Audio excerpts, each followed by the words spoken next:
Hey everyone, welcome to week 7, episode 7, social hour. A little bit of a different setting. I am back in the office a few days a week, which is different because we're, just adjusting to how things were before and how they are now. And yeah, so here we are back in the office.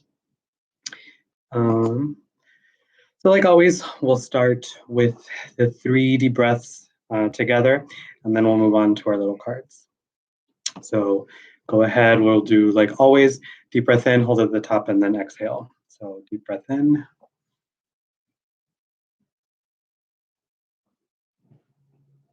and exhale. Deep breath in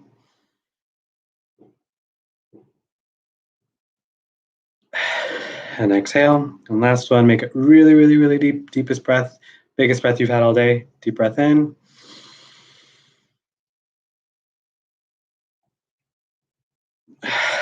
and exhale. Shake it out, get rid of some of the funkiness. I am not standing today, I am sitting, but I am still moving around because, it's always good to get some of that energy out, let it go so that you're not holding on to it all day because then that sometimes just in and of itself makes us feel a little overwhelmed. So, quick shuffle of the cards.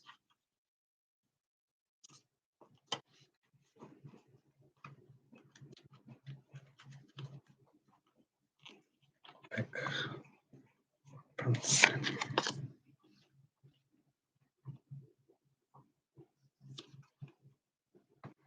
Today's category is open. The title is Conscious Decisions. So it says right now, take a breath on purpose and choose what you want your next action to be about. Set a reminder to do this several times throughout your day. So we just did a deep breath, right? We just did some breathing. So what I like to tell people is that when we're doing something like that, it doesn't necessarily have to be a full like meditative experience. You don't need to, take 10 minutes and step away from whatever you were doing. You can literally just do it where you're at in that moment. And, we do 3 breaths, but you can do 1, you can do 1 deep breath, you can do 5, you can do whatever you want. But really, this is about taking a deep breath, pausing really. It seems like pausing and then just going forward into whatever the next part of your day or your next action, really going into it mindfully and with purpose and with intent. So if, for example, before I do this, I take a second, I sort of get all of my stuff together. I do a breath before starting, and then that's sort of part of the shaking off of the whatever we're feeling or whatever energy, whatever weird vibes we may have, sort of shaking it off. So same thing with the breath, right? It's taking that second before we do anything else. And then really just checking in with ourselves. I think, especially right now, there's so much happening in society and outside. Before we move forward with anything, really, stop, take a breath, take a moment, and before you move into whatever else is going on and whatever else you're doing with the day, just stopping to make sure that you are doing it with purpose. And you can set a reminder to this several times throughout the day. So, maybe once every 2 or 3 hours, if you have a meeting or some sort of big presentation that you're doing, a Zoom call, a webinar, having yourself, just giving yourself a little reminder before you go into that action so that you can go into it a little bit more mindfully and a little bit more consciously.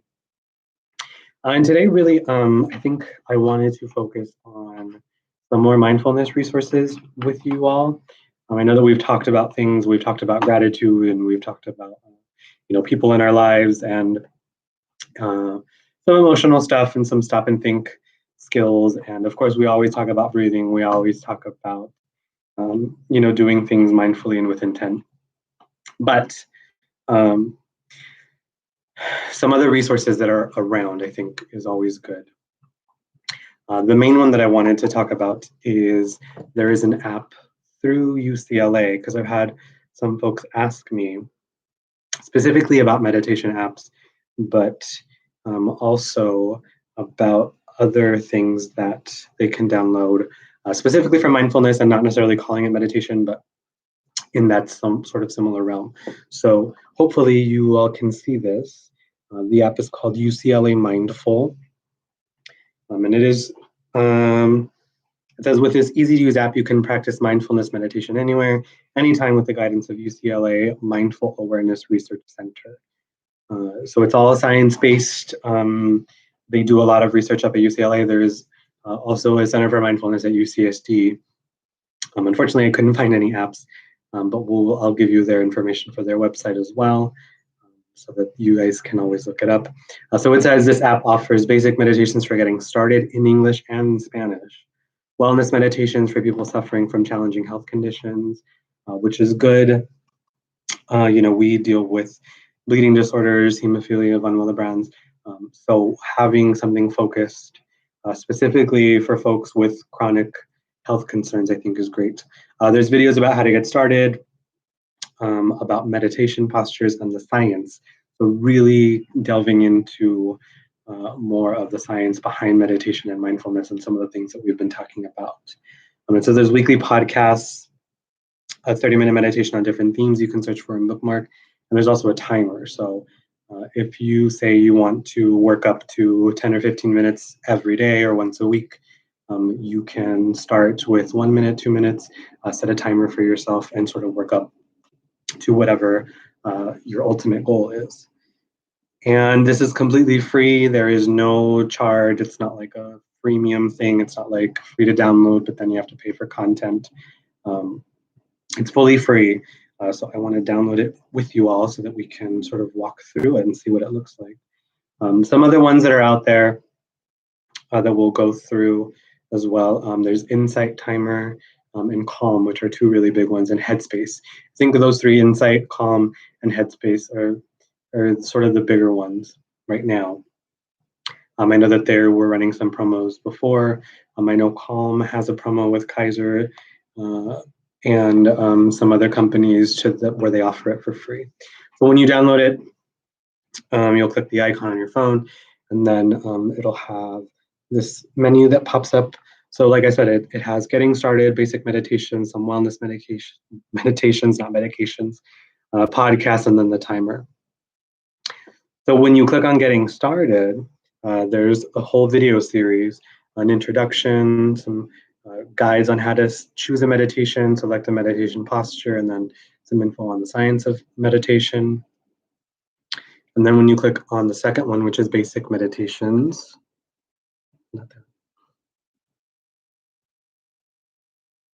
so then it'll pull up a list. And then on this list, it'll tell you the type of meditation and how long it is. The shortest one is 5 minutes. The longest one, it looks like, is 19. The short 5-minute one is a breathing meditation. Then there is one that says it's complete meditation instructions. That's the 19-minute one. Then this is what the screen looks like when you're actually in the meditation. So yeah, really cool there. There is also a link for UCLA's Mindfulness Research Center. It's called the MARC, Mindful Awareness Research Center. It looks like they offer a 6-week course as well. See if I can find.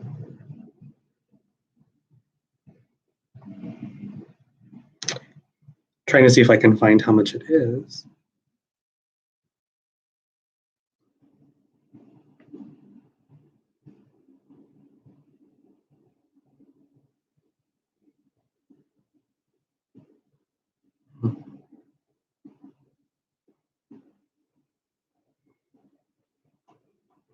I can't seem to find how much, but it does say that it is 6 weeks. It starts June 22nd. It's an option. It's not something that you have to do. You can always just stick. I mean, my purpose in talking about this was just to talk about the app, really. So then there's some, like I said, health and wellness meditations, specifically designed for use by patients in hospitals or those experiencing health-related difficulties. So then that's what this looks like. That's the third option on that main screen there. Same thing, these start with introductions that are 4 minutes. The longest one is a body scan, 14 minutes long, and that sort of walks you through really being aware in your body and what you're feeling in that moment. Really useful if you have pain, chronic pain, and sort of pinpointing where that pain is. And that's one of the things that we use for folks when we're working with chronic pain. So that's UCLA Mindful. I want to show you. So this is on iPhone. So you go into the App Store and just search meditation. And then these are the ones that come up. So there's Headspace, there's Calm, Insight Timer. There's one called Simple Habit, which I've heard is good too. And then I know that some of these were running promos where they were free if you're a healthcare worker, free if you're unemployed. Just a lot of good ones. Insight Timer is the only other one that I know of that's free. You just sort of have to get past the. It'll offer you to purchase a subscription, but you just sort of bypass it. And you can keep using it. So those two, the UCLA one and Insight Timer, are fully free, and you can use those at your leisure. The one that I use is called Balance. And Balance is a little bit more adaptive. You tell it what you want to focus on, whether it's sleep, stress, or anxiety, depression, sadness, and it sort of tailors the meditation to you specifically. And then it will walk you through different plans. So it's organized in 10-day plans. So you'll do 10 days at a time, show you different skills. Yeah, so a whole bunch really that are out there right now. They're all really good. I haven't really had anyone say anything bad about any of them. Really just depends on your style and what you're looking for. They're all sort of really colorful. I mean, this is what Headspace looks like. Lots of bright colors. There's some purples and blues for sleep. So it's all really cool and it's all really easy to track. So that's the meditation apps. The other thing that I'm really big on myself personally is yoga.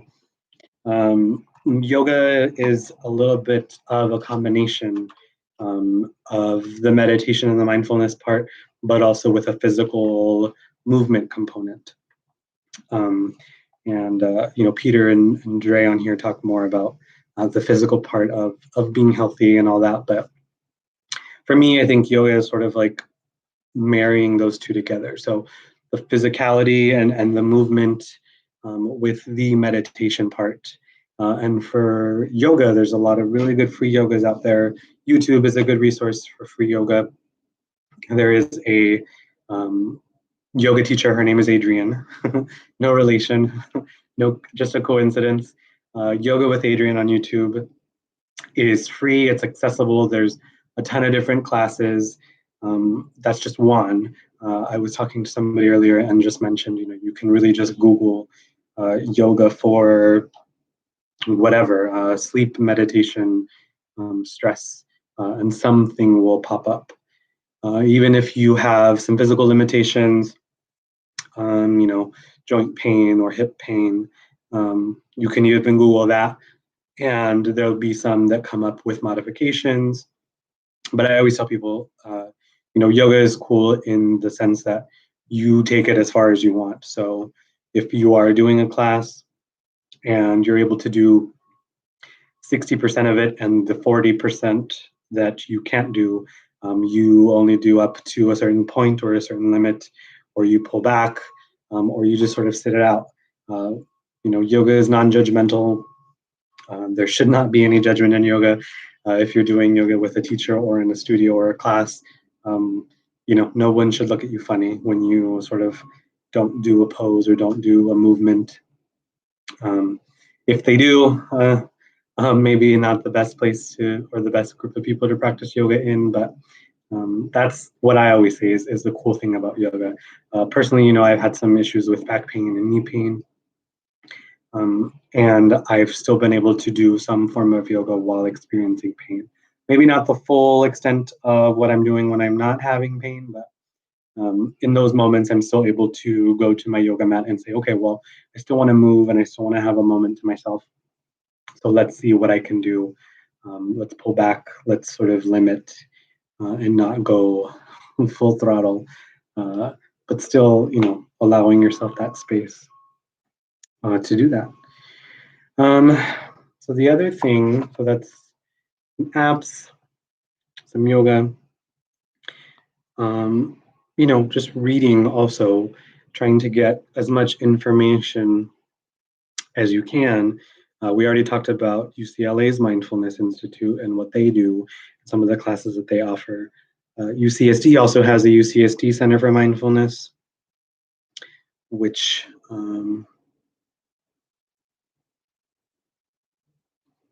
this is what their website looks like. And usually at home I do this with an iPad where I'm showing you my iPad, but now it's my phone. So Center for Mindfulness, they do have some free tools and support because of the pandemic. There's some free live sessions. They did do in-person courses. Of course, now they've all moved to online. They do have some courses that charge a fee. So if you are able to do that, you can do that. They have another page with just a bunch of resources as well. So they have some other guided audio and visual meditations, some videos, some poetry, mindfulness, another language, or there are, it says free one-on-one consultations, free 30-minute one-on-ones on our staff over the phone to provide advice on which course may be right for you. So if maybe you're thinking doing a course through the Center for Mindfulness at UCSD, you can always talk to somebody over the phone and they can sort of walk you through the process and walk you through which one might be the best for you. So that's that. Thinking if I wanted to talk about anything else today.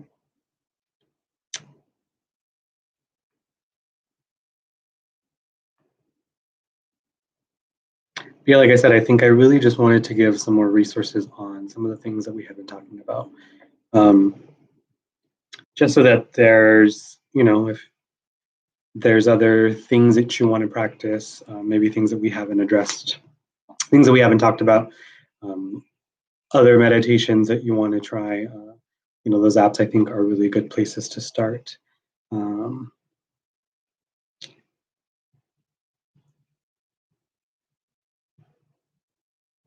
See if anything else comes up.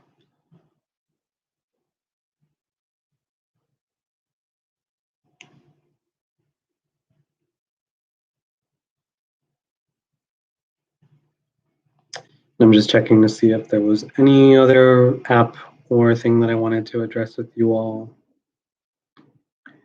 But I think that's it. Lots and lots of stuff out there.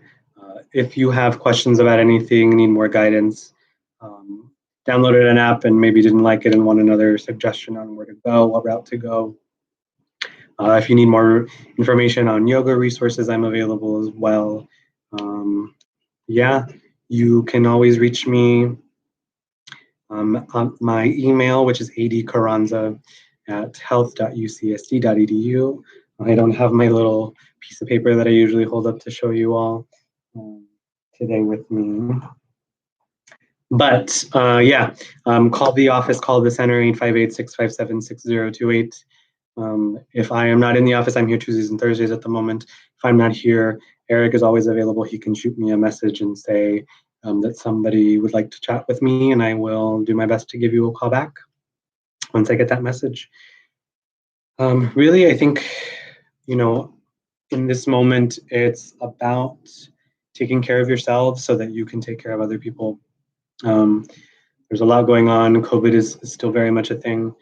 There's lots of stuff with Black Lives Matter, protests, and all of the things with police brutality. So just a lot going on. So really want to emphasize taking care of yourselves, taking care of your bodies and your minds and your families so that you can continue to push forward and push through this really interesting moment in time right now. So with that, I will say goodbye. Again, call, email, text, write to me if you have questions. Until next time, guys, have a nice day. Bye.